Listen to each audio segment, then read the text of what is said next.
The Stanley Cup playoffs head to round 2. The draft lottery is behind us, and the coaching carousel keeps on turning. We've got all of that and more coming up on this week's Squad Show. You are talking puck with the NHL Squad Show, sponsored by Game Time. From the Oilers to the Stars, Golden Knights, and the Panthers, the Rangers, Avalanche, and yes, even the Maple Leafs. The Locked On Podcast Network brings together all its local experts to provide the scoops, breakdowns, and comprehensive looks at all the NHL, with plenty of trash talk to go with it. Don't miss the hard hits and glove-dropping hot takes on the Locked On NHL Squad Show. It's time to drop the puck. All right, everybody. Welcome to the NHL Squad. Sit back, grab your favorite beverage, and join us as we get you ready for another wild week across the National Hockey League. We are part of the Locked On Podcast Network, your team every day. Today's episode is brought to you by Game Time. Download the Game Time app, create an account, and use code LOCKEDONNHL for $20 off your first purchase. I'm Gil Martin from Locked On Islanders. I am joined today by Haley Taylor-Simon of Locked On Blues and Shukri Wrights of Locked On NHL Game Night. And boy, let's put a bow on round 1. And Haley, I'm sorry to do this to you, but the Blues, such a heartbreaking way to lose. Do you have some thoughts on that series to just put a bow on it for Blues fans? Yeah, I mean, it's painful. 1.6 seconds is going to stick with all of us. I have been mourning the past couple 24 hours, 48 hours actually. And I think for Blues fans, the one takeaway that you can say in a positive light is that you did push this Winnipeg Jets team, the President Trophy winning Winnipeg Jets team, to a Game 7. So within itself, that's an accomplishment. But at the end of the day, I do believe that this was one of the most painful ways a Blues team has went out in recent history. So it sucks. Feel the pain, deal with the pain, and the tissues. I did cry, though, so it is fitting. But, yeah, just a brutal way to go out.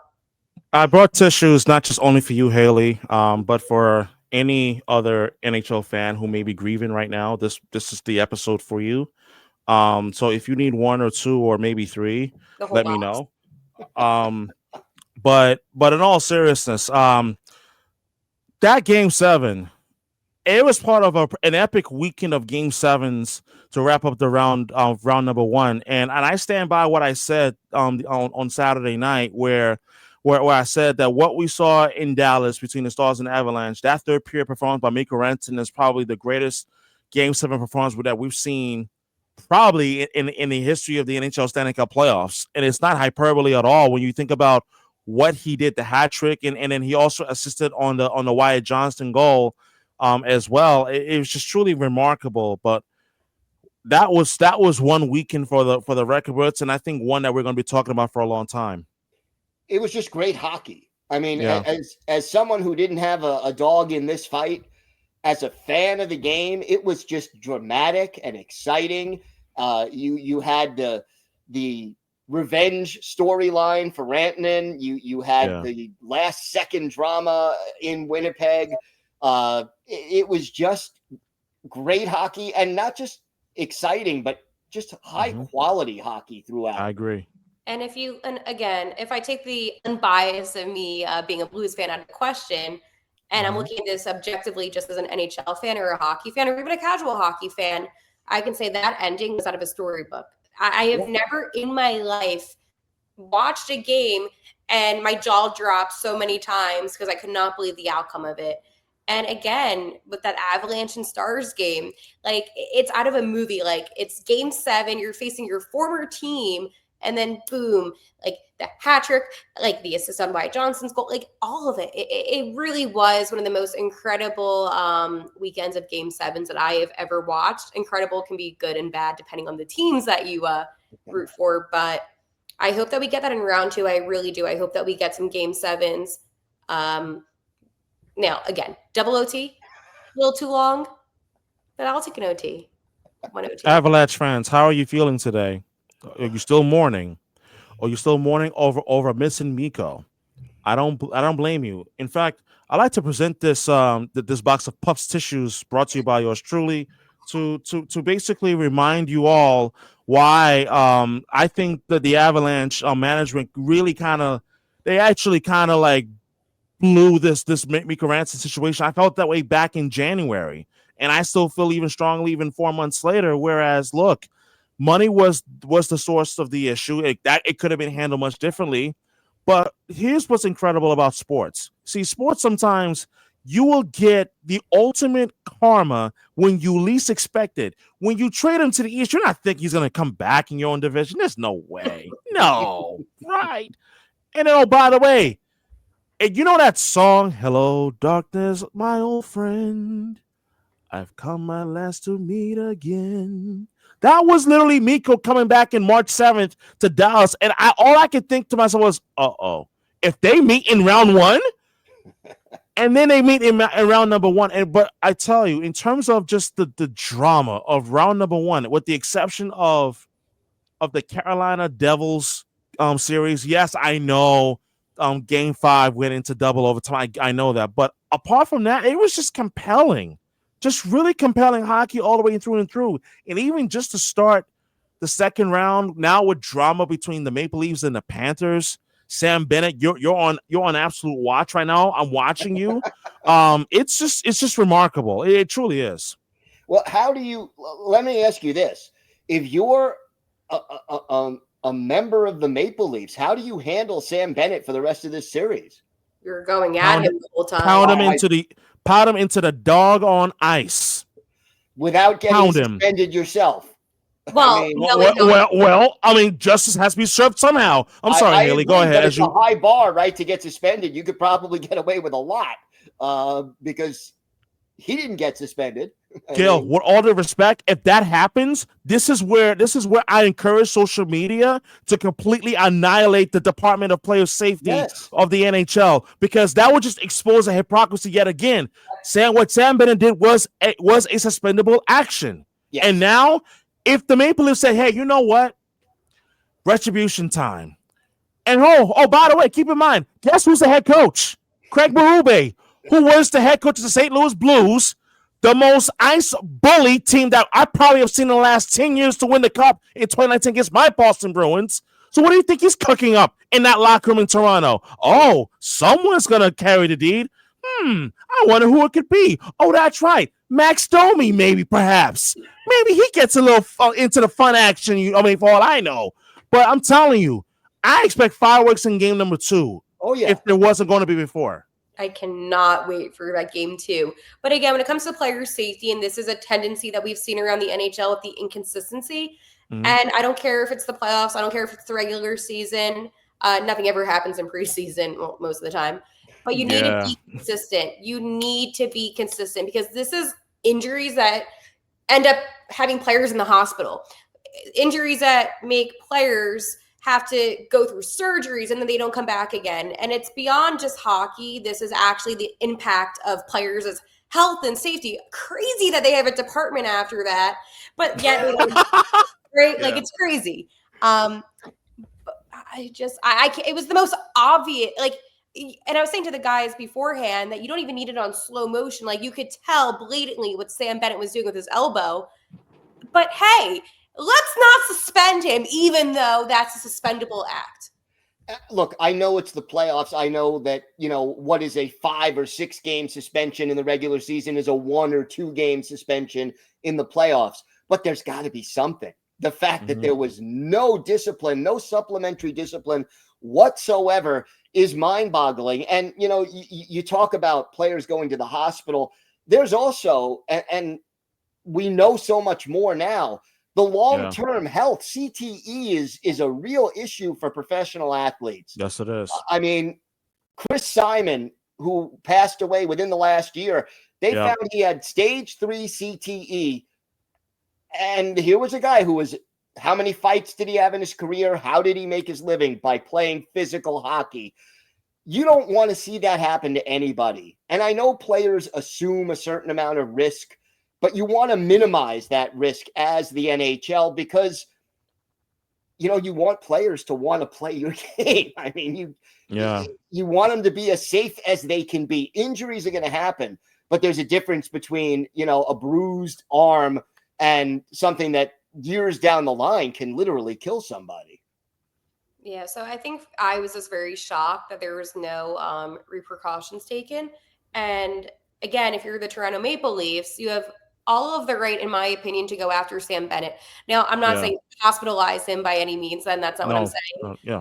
But at the same time, I do expect him to get hit harder, checked harder. Like, I just expect him to be the target in the next game, if not. So we'll see. But again, we're all on the NHL.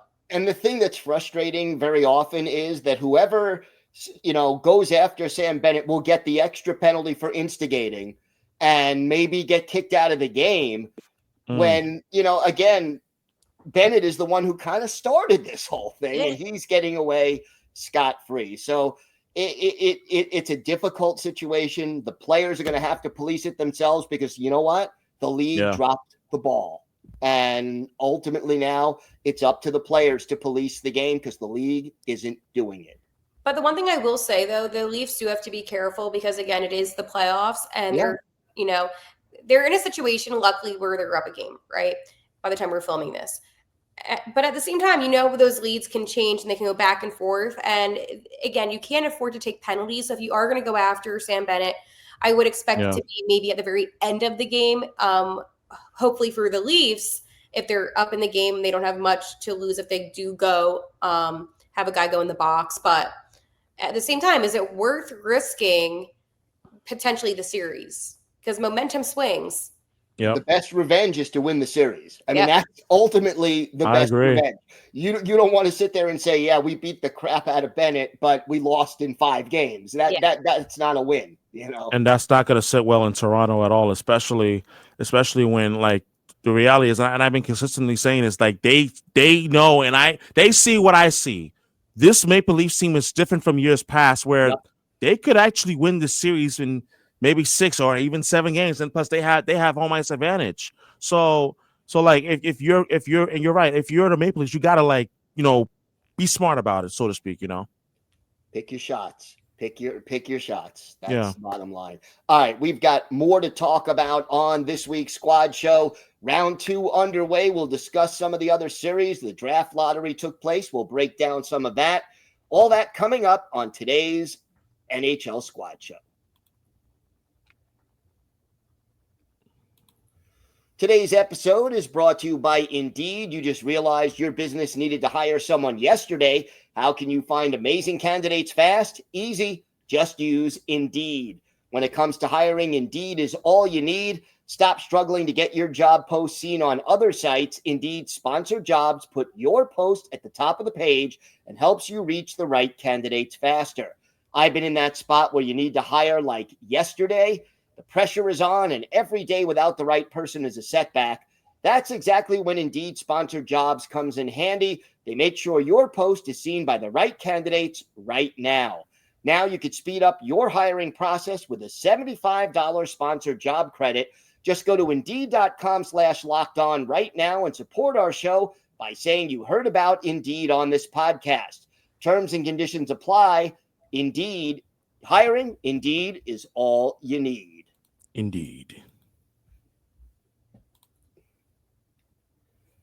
So we touched a little bit on the Florida-Toronto series. What other series is kind of catching your eye right now? Vegas, Edmonton.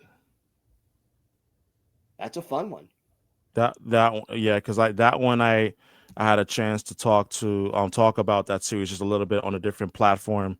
And that one I am excited for a couple of major reasons. Number one, obviously Connor McDavid and Leon Draisaitl. That's number one.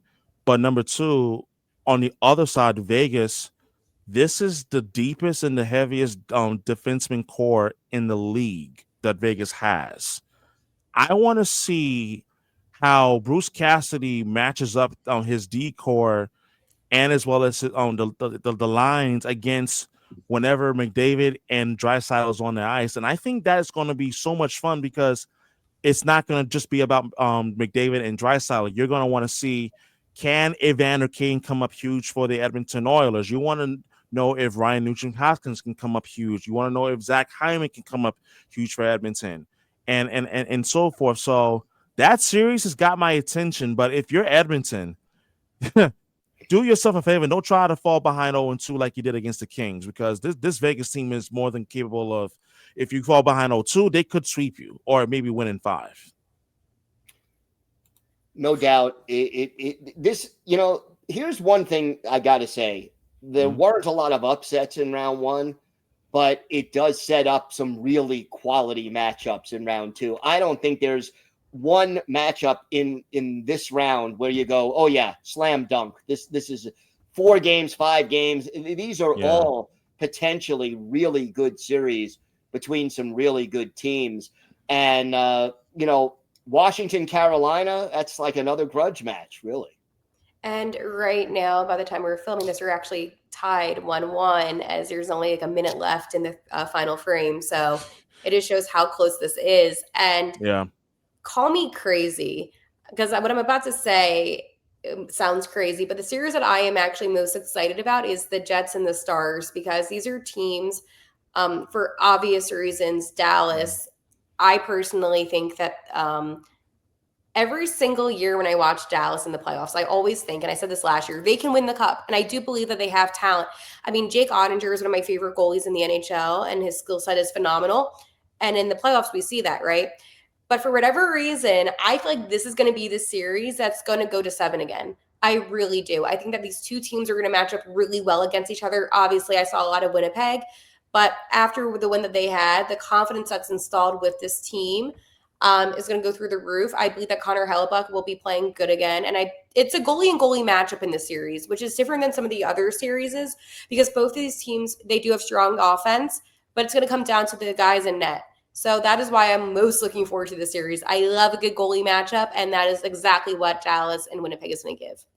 I don't think you're crazy in that assessment at all, Haley. It's not about the assessment. It's about the fact that I'm going to be watching heavily the series of the one that broke my heart. Of course, you're not crazy in your take, but what I will say is that I still don't trust Winnipeg. My heels are well into the mud of the Schuylkill River. Philly reference for those who don't live in Philly. Listen, water ice. But the truth is that, look, Connor Hellebuyck has still got to prove to me the fact that he win on the road. Can he actually have a better season than he did against St. Louis? Because look, he wasn't that impressive. Yes, he turned it around. He flipped the switch in the third period, and as well as the 2 overtimes. I'll give him that. Yes. However, the trust factor versus Jake Ottinger, I'm taking Jake Ottinger 7 out of 7. But then to take it a whole other level too. I am willing to say right here, right now, that Dallas is the deeper team with a healthy Jason Robertson and a healthier Miro Heiskanen as well, potentially coming back this series. Yeah. So with that being said, I am like, Jets, you may have actually met your match. And Dallas, I'm actually expecting him to win that series and move on to the Western Conference Final, because yes, I agree with you, Haley, about the goaltending. The Ottinger and Hellebuyck, 2 of the best American goalies right now in the NHL. Yeah. However, Ottinger, I trust him in big moments. Yes, Jet fans are going to come at me on social media, most namely TikTok. Because Hellebuyck, he won a game 7. He came up huge. Listen. He got pulled in 3 games already in the playoffs out of 7. Exactly. Do it over the course of a full series, not just one game. So, Dallas. The whole key, though, Shukri, in my opinion, you got to also ask this. Heiskanen coming back, Robertson coming back, how healthy are they? Are you going to get 100% of them, 80%, 75%? The closer they are to playing at an elite level, the better chance Dallas has. But if those guys are really compromised and trying to tough it out, it may not be enough. No, and we saw injuries too with the Winnipeg Jets in the series against the Blues. I mean, right now the Jets in Game 7 were playing with 5 defensemen, which is not a good situation when you have guys playing in that double OT. Some logged over 40 minutes of ice time. And again, you have a couple of days off, which again does help. But how much energy will they have? I mean, that was the series that accumulated the most hits so far in the playoffs. Yes, correct. Mm-hmm. You lost Josh Morrissey, Mark Scheifele got hurt in Game 6. So you have a lot of guys that were big parts of this Winnipeg team. And this is what frustrates me. And this is why I love the playoffs, but I also at the same times I get frustrated because with certain teams, when guys are injured, you don't get to see the best of what that team can be. So again, it's hard to evaluate right now with both of these teams. But if I did have to guess, I say Dallas in 7. I don't think there's going to be a sweep at all in the second round. If we're being honest, I think all these games are going to go to 6 or 7. I would be surprised if any series went to 5, actually. But this is going to be, in my opinion, a very competitive series because I feel like the Jets played down a little bit to the Blues as well. And I can honestly say that because I know the Jets have a lot more talent than what they did on the road games. But with Dallas, they know that the Stars are a good team. The Stars have established themselves as a good team, not just this season, but for seasons prior. So again, how will the Jets actually perform against a team that they consider to be a good team and not just, the 8th seed?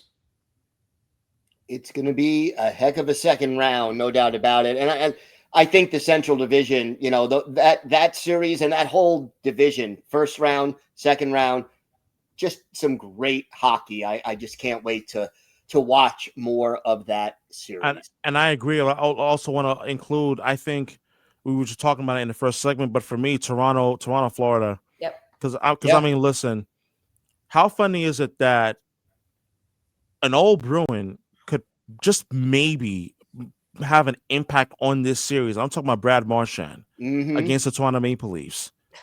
His numbers against the Maple Leafs in his career in the playoffs are just absolutely ridiculous. I mean, you think thanks to the Bruins' success against Toronto, but that's a different story for a different day. But the point being, in terms of like the storyline in terms of the two teams, and as well as what we talked about in the first segment, but going deeper beyond that, what I am most curious about is the battle of the defensemen in this series. There was a reason why the Leafs went out and they acquired Brandon Carlo from the Bruins to have him play with Morgan Riley. There was a reason why Florida went out and they acquired Seth Jones to have him play either alongside with Aaron Ekblad or Gustav Forsling. So it's going to be interesting to see how like the deep match up in this series against one another in this series. Yeah, and I'm a little biased too with that series as well. With the Flyers, obviously, you have Scott Laughton, who was dealt to Toronto. Again, not the most impactful player on the ice, but again, it's like reason to watch. And then obviously the coach of the Toronto Maple Leafs. And I just want to say on the Locked On Blues, when Craig Berube officially announced that he was going to be with the Toronto Maple Leafs, I said that he would be the guy to get this team a cup. And I still stand by that. I still have Toronto winning it all. So do I. Yeah. So again, if that comes true, I'm going to clip that and post it, and everyone can be like, "Oh, you were right." But again, this Toronto team, they have so many skilled players, and even in last night's contest, like right off the bat with the goal right away by Nylander, it was just again like I could go on and on about Toronto, but I think they're the better team. But again, like with the Panthers, like I'm going to be honest, when Marchand was with the Bruins, I hated him. But Brad Marchand, look at his smile. He might be one of my favorite players to not like because he's so good at hockey. He gets underneath. We're used to this. And 31 other teams around the league hated him for years, so I'm used to this. If he was on a team that I liked, I would love him. He'd be your favorite player. He would be. Yeah. And I think anybody that's a fan of hockey would admit that too. Absolutely. All right, we got to step out right now. Yes. We'll talk a little draft lottery as we look ahead to the offseason. We've got that and more coming up on the Squad Show. This episode is brought to you by Monarch Money. Ever check your bank account and wonder, where did all my money go? Between dining out, online shopping, and entertainment, it's easy to lose track. That's where Monarch Money comes in, your personal CFO, giving you full visibility and control over your finances. Monarch Money isn't just a budgeting app, it's a complete financial command center. You can track all your accounts, investments, and spending in one place, so you stop just managing your money and start building wealth. When I started using Monarch, I realized just how much I was spending on food delivery. Now I budget smarter and save more. Instead of juggling multiple apps, you could use Monarch to check your finances, track spending, and even plan long-term goals. So take control of your finances with Monarch Money. Use code LOCKEDONNHL at monarchmoney.com for 50% off your first year. That's monarchmoney.com, code LOCKEDONNHL for half off your first year. So the draft lottery was earlier this week, and I have to say my Islanders pulled off a shocker, getting the first pick with only a 3.5% chance. I'm laughing because I'm laughing at Haley. Yo, I'm listening. First of all, let me ask you guys this. Who do you think should be the first pick in this year's draft? Michael Misa, go ahead. Why? I was going to say Higgins, but I feel like not anymore. Maybe he'll fall back to 6. I'm going Michael Misa because, like, I like the player a lot, but I also like the upside he has in terms of his offense translating over into the NHL, and you see what he's already done in his career, and like he is the type of player that could potentially impact positively a franchise that takes him first overall. I mean, this case is going to be the New York Islanders, and how funny would it be if the Islanders actually end up taking him, and you have him and Matthew Barzal? That's a pretty good punch, if you ask me. That's a combination and a half. But the one thing I will say is there is a lot of good centers. And again, that's why for teams maybe that ended up falling back a little bit in the draft, maybe by 2 spots and ended up in 6. That's cool. Or 7. Yeah, again, like we're going to take the tissues because it sucks. Like congratulations, Gil, and to all the Islanders fans and the Utah fans. Yeah. But we're feeling it, like our teams did the right kind of tanking and, but it's fine. But that's what I like about this draft is there is a lot of good high-end centers early on. Now, again, after maybe the 8th, 9th pick, that's when the talent will significantly decrease. A lot of these guys are going to take years to develop to be ready for the NHL. And again, and one person I love that does great draft analysis is Russ Cohen of Locked On Flyers. And he really breaks this stuff down. It's incredible. And that's why I'm not too concerned. I'm talking for Philadelphia's sake, at least, because I feel like there's still going to be high-end centers available. But I do believe at the same time that if teams put together the right package, maybe there can be some changing of the order, I would like to say, with this draft. And I think the San Jose Sharks, their GM, kind of made it a little known that they'd be willing to look at different offers for their second overall pick. How about Matthew Schaefer, top defenseman and by most scouts, top player available in this draft? Oh, sorry. You can go ahead. No, you're good. I was going to say, like, Michael Schaefer is he's a pretty good prospect. I mean, I like him, but even if the Bruins were in the top 5 draft pick, I was like, that's not the need the Bruins have right now. They need a center, and it's part of the reason why this. If you've been watching on YouTube, I'm going to describe it for the audio-only audience. If you heard laughter earlier in this segment, that was Haley laughing, and as well as Gil laughing, because I've been holding up a box of puff tissues, and it adequately and perfectly describes the level of sadness that Bruin fans have felt, Flyer fans in Philly have also felt. But I'm going to talk only in terms of the Bruins because the anger it's not even said as anger now because Don Sweeney can't seem to do a damn thing right. Let's just be blunt. He can't do anything right. This past season wasn't even a tank job.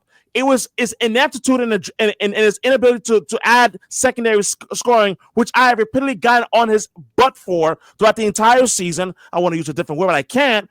And then on top of that, going back to the trade deadline, I didn't like the fact that Bruins traded Marchand away to the Panthers. Didn't have a problem with the trade, but to the team. But that be it as it may. But the problem is that when you take 2 or 3 slots back in the draft, guess what happens? You now are going to be dealing with talent that are not going to be as good or potentially the player that you actually need, which is why I said Michael Misa. I really want him if he was available at 7. He's going to be gone by then. It's anger that I feel as a Bruin fan. I'm sure Bruin fans feel the same way. So I hear you. And again, it's so valid. Like, I think for the Bruins too, and again, putting any bias aside, I think they really have gone through it this season. I don't think anybody was expecting the season to be blown up the way that it was. I was completely shocked. Man, that trade deadline too. Like I do feel. And then again with the Islanders, then Utah getting the 4th overall, but it shifted the draft order significantly. Yes, and again, like with the Bruins now having the 7th overall, that is a big difference in this draft. And again, Gil, when you did talk about Matthew Schaefer, again, while he stands at 6'2", he shoots left, and he does have a lot of good qualities about him. At the same time, like I've watched some of the stuff in the OHL, and he's a great player defensively. But I feel like a lot of the teams that are, in desperate need of players right now, they really need centers. And that's the biggest thing that I can think of, even with the Blues. It's centers. It's centers. And that is what a lot of teams are missing. This draft does have some high-end centers, 100%, Higgins. But at the same time, I am concerned now that the top 4 picks are going to go after all of these centers. And then for all the teams that deserve to be respectfully in the top couple picks, they're going to get pushed. I'm saying this politely, but like they got pushed out of the way. And now they're going to be dealt with guys that they're not going to be able to develop. Because again, when you look at these prospects, you have to think about their development time. Some players, as we know, don't take any time. They can go right into the league. In this draft, I don't really see any player being NHL ready off the bat. We've had a couple of guys in the past season, like Celebrini, Connor Bedard, be ready immediately. And again, that just goes to show their talent. But in this draft, I would suspect at least 1 to 2 years. I don't think any of these guys are going to be NHL ready. So again, it's a level of frustration because you might be dealt a player that's going to need 3 years of development. Like you just don't know. And for these teams that are in a rebuild, like the Flyers for their 3rd season now, or a team like the Bruins that are in just desperate need of any kind of hope at the moment, you're not getting that with this draft. So is this really a draft that people are excited about? It's not a deep draft. It is not a deep draft. The deeper draft is next year. And we'll see how that plays out. Well, thank you for making the Squad Show your first listen today. For your second listen, check out the all-new Locked On NHL Game Night. Every game, every night until a Stanley Cup champion is crowned. Get local analysis on a national scale. Find NHL Game Night on Locked On NHL on YouTube or wherever you listen to podcasts. It's part of the Locked On Podcast Network, your team every day. I want to thank Shukri and Haley for joining me today. Always a pleasure to talk hockey with you. We'll be back next week with some more great hockey talk. Thank you all for listening to and watching the NHL Squad Show.